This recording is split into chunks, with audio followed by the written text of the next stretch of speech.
क्या आपने कभी ये सोचा है कि डॉलर की तरह ही हमारी इंडियन करेंसी रुपीस की वैल्यू इतनी क्यों नहीं है? क्या आप जानते हैं कि भारत को सोने की चिड़िया बुलाया जाता था? तो ऐसा क्या हुआ कि इंडिया एक डेफिशिएंट नेशन बना हुआ है? तो ऐसे ही सवालों का जवाब पाने के लिए जुड़े रहिए हमारे स्पेशल रिपोर्ट के नए एपिसोड में। तो अगर हम विस्तार से जानें तो आपको पता है कि इंडियन रुपीस की कीमत डॉलर के मुकाबले हमेशा से कम ही रही है, लेकिन एसबीआई की तरफ से एक चिंताजनक बात सामने आई है। एसबीआई की लेटेस्ट न्यूज रिपोर्ट के अकॉर्डिंग करेंसी एक्सचेंज रेट जो हमारा $1 इक्वल्स टू 84.45 रुपीज था, वो बहुत जल्द $1 इक्वल्स टू 90 रुपीज होने वाला है।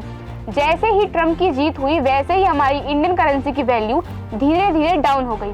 डोनाल्ड ट्रम्प की जीत का डायरेक्ट असर हमारे इंडियन रुपीस की वैल्यू पर हो रहा है, इसलिए हमें ये वीकनेस देखने को मिल रही है। ना चाहते हुए भी अनफॉर्चुनेटली कुछ ऐसा ही हाल 21वीं सदी में हमारे देश का हो गया है। अमेरिका बड़ी घमंड के साथ बोलता है कि अगर हम चीख भी मारें तो पूरी दुनिया में ठंड पड़ जाती है। एंड देखा जाए तो आज अमेरिका के प्रेसिडेंट बदलते ही हमारे इंडियन रुपीस की वैल्यू ताश के पत्तों के जैसे बिखरती जा रही है। आज हमारे इंडियन रुपीस को अमेरिकन डॉलर का गुलाम बुलाया जाता है, लेकिन हमारे देश भारत पहले से ऐसा नहीं था, बल्कि उसे सोने की चिड़िया बुलाया जाता था। अगर हम बात करें 2000 साल पहले की, तो सन 77 एडी में रोमन ऑथर प्लिंकी ने अपनी बुक में लिखा है कि रोमन की कंट्री की फीमेल्स को इंडियन हेयरवर्क बहुत पसंद आता है, जिससे उनकी भारी डिमांड के कारण हमें इंडिया से सामान इंपोर्ट करना होता है, जिसकी वजह से हमारी कंट्री का सारा सोना इंडिया में जा रहा है। रोमन एम्पायर के अकॉर्डिंग लगभग 100 मिलियन गोल्ड कॉइन उन्हें इंडिया को देना पड़ता है हर साल।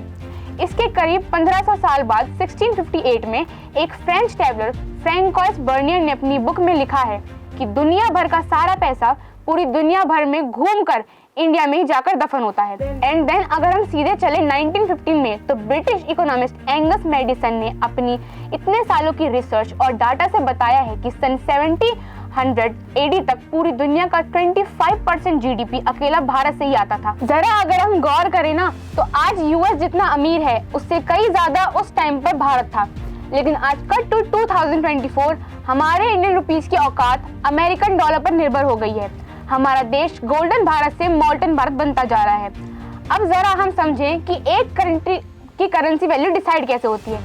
देखो, करेंसी वैल्यू जिसे इकोनॉमिक्स लैंग्वेज में फॉरेक्स यानी फॉरेन एक्सचेंज रेट कहा जाता है, वह बस एक समय की बात है कि उस टाइम डिमांड क्या है। अगर हम और इजी लैंग्वेज समझें तो जब आपके प्रोडक्ट की डिमांड हाई होगी तब आपकी करेंसी वैल्यू भी हाई होगी, और ऐसे करेंसी की वैल्यू डॉलर के अगेंस्ट डिसाइड होती है। चाइना जैसे ये 5 देश हैं जिनकी करेंसी वैल्यू या तो डॉलर के बराबर है या उनसे ज्यादा। अगर हम अपने देश की बात करें तो हम $20.8 बिलियन की ट्रेड डेफिसिट में हैं। बेसिकली हम बेचने से ज्यादा खरीदते हैं, लेकिन जैसे हमें पता है कि इंडिया पहले टाइम में कुछ और ही था। इंडस वैली सिविलाइजेशन से 1700 एडी तक, मतलब मुगल पीरियड तक, world one of the largest exporter था इंडिया। ऐसा क्या हुआ कि आज हम एक ट्रेड डेफिसिट नेशन बन चुके हैं? तो जैसे ही हमने कई किताबों में पढ़ा है और सुना भी है कि हमारे देश का सारा पैसा ब्रिटिश लेके चले गए थे, लेकिन सारा सोना लूटने के बाद भी उनका मन नहीं भरा था, वो हमें और बर्बाद करना चाहते थे। तो उन्होंने एक तरीका निकाला कि साल 1835 में ब्रिटिश ने कॉइनेज एक्ट पास करके एक यूनिफॉर्म करेंसी रुपीज, जी हाँ रुपीज, इंट्रोड्यूस किया, और यही था वो फैसला जिसने हमें पूरी तरीके से बर्बाद करके रख दिया। जैसे ही उन्होंने रुपीज इंट्रोड्यूस किया तो कुछ सालों बाद ही उन्होंने इंडियन काउंसिल बिल पास किया, जिसमें 2 चीजें डिसाइड की गई थी कि पहली कि अब इंडियन रुपीस की वैल्यू सिल्वर कॉइन से लिंक्ड होगी, ना कि गोल्ड कॉइन से, और इससे ऑटोमेटिकली एक लो मेटल कॉइन से हमारी वैल्यू लिंक करके करेंसी की वैल्यू भी लो हो जाएगी। और दूसरी बात ये डिक्लेयर की गई थी कि भारत से एक्सपोर्ट होने वाला सामान का पेमेंट सिर्फ रुपीस में किया जाएगा, ना कि सिल्वर जैसे प्रीशियस मेटल में।